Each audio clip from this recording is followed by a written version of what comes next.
Hi, I'm Trish from Gong, horticultural consultant. I'm just going to show you how to plant a tree or shrub. So the first thing you do is, if you've got a grassed area, you have to treat the grass somehow. So you can do that by, some people poison, or you can lay down some cardboard or newspaper for 6 weeks.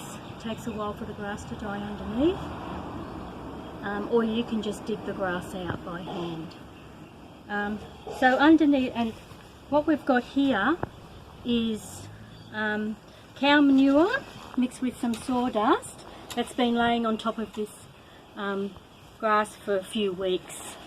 So the first thing you do is you scrape off your organic matter that you've put on, and then if it hasn't been long enough, you'll expose the rhizome of the grass. The rhizome will still be intact with the soil, so we have to pull out the rhizomes. So that's the first thing you do. So I like to use, this is a Bergen and Ball spade, so it's a thin one. It just makes the job much easier. So it's a stainless steel, lightweight water spade. But yeah, you can get a heavier one. So that's the first thing you do. Just scrape that back, giving plenty of room, because you're going to make the hole at least twice the size of the width of the plant pot. So along here, I've used a mattock.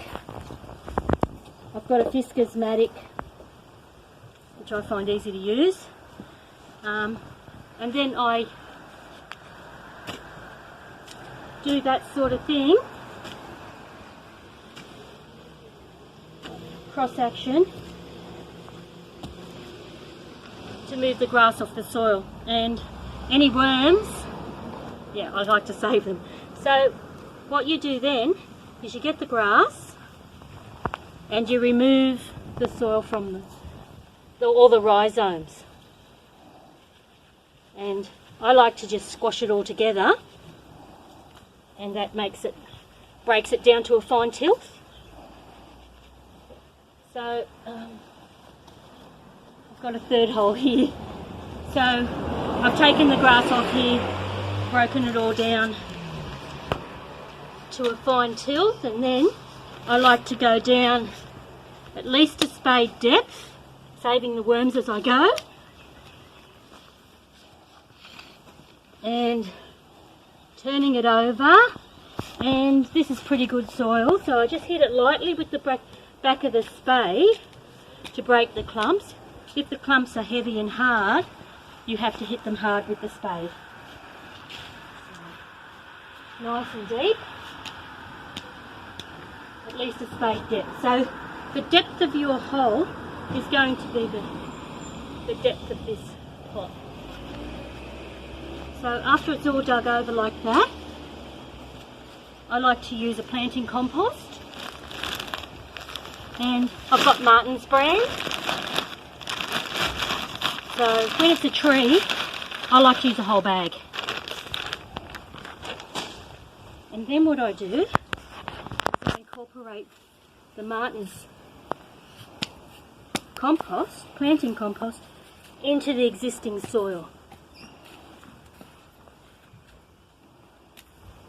If I were planting an endemic species of plant, maybe I wouldn't bother putting in the compost, particularly if it's a native plant. So you use a low phosphorus planting compost if you need compost,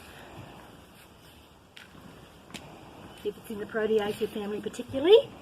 But this is a Japanese maple, the dwarf called elegans. So I like to give it a good start, particularly in a climate like Wollongong, because it does get hot here. So if you get the roots down, it's a good idea. What I do next is I remove the soil from the hole And like I said, just the same depth as the plant that you're planting. Then I check the height, so a bit deeper. That'll do. I need the painting. Yep, that's good. I put the pot in the hole, and that stops the sides from collapsing into the hole because you don't want to play with wet soil. So we're going to fill the hole, we're going to check the drainage, and if it drains really well and fast, that's good. And if the water stays in there longer, 24 hours, you can't plant the plant and you have to deal with your drainage problem. So I'd say this is going to drain really well. And the soil's already moist because it's been raining. So, yeah, so that's dissipating very well. And so we don't do anything until that water has gone down. So it's only been a few minutes and the water has dissipated down through the soil and some across. So we don't touch that bit of the soil because it changes the structure. We don't want to make it all hard. So I usually check the roots before I pop it in the hole. They're circling slightly, they're pretty good. So I'm just going to do a light score up the side, very, very light.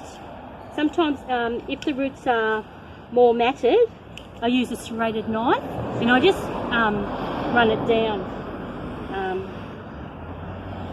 like a mil or two into the circling roots, and we place that in the hole, and then we're going to backfill. So what we're doing is tapping it down, like just to get most of the air pockets out, because roots do breathe under the ground, so we need air pockets. But if you have large air pockets, that actually dries the roots out. So you need to sort of have it like the natural soil is, and then the worms aerated. So we're going to backfill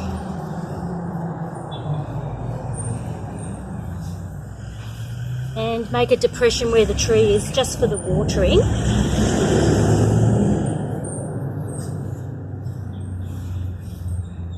And pat that down a bit.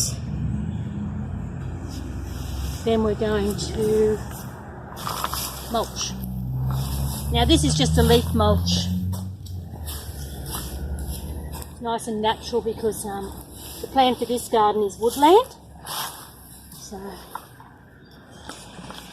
it's a nice healthy mulch. It's going to help the worms, micro and macroorganisms in the soil.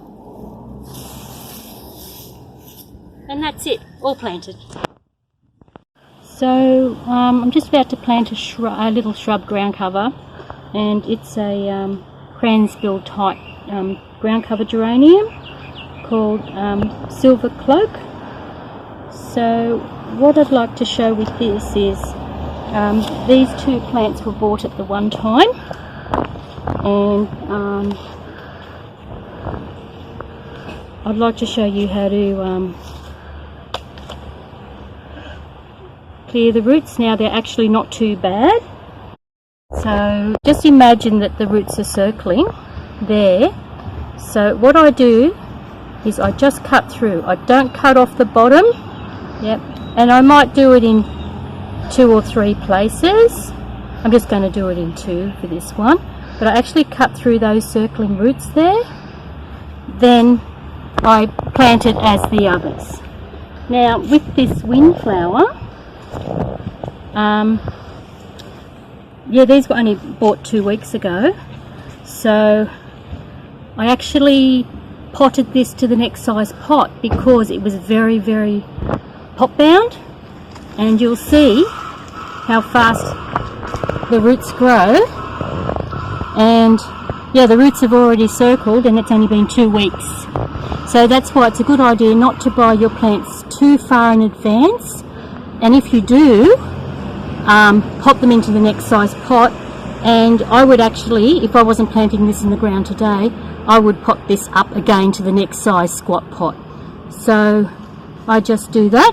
It's very, very good because I did pot it into premium potting mix up 1 size, and I cut that, and then that's ready to plant out.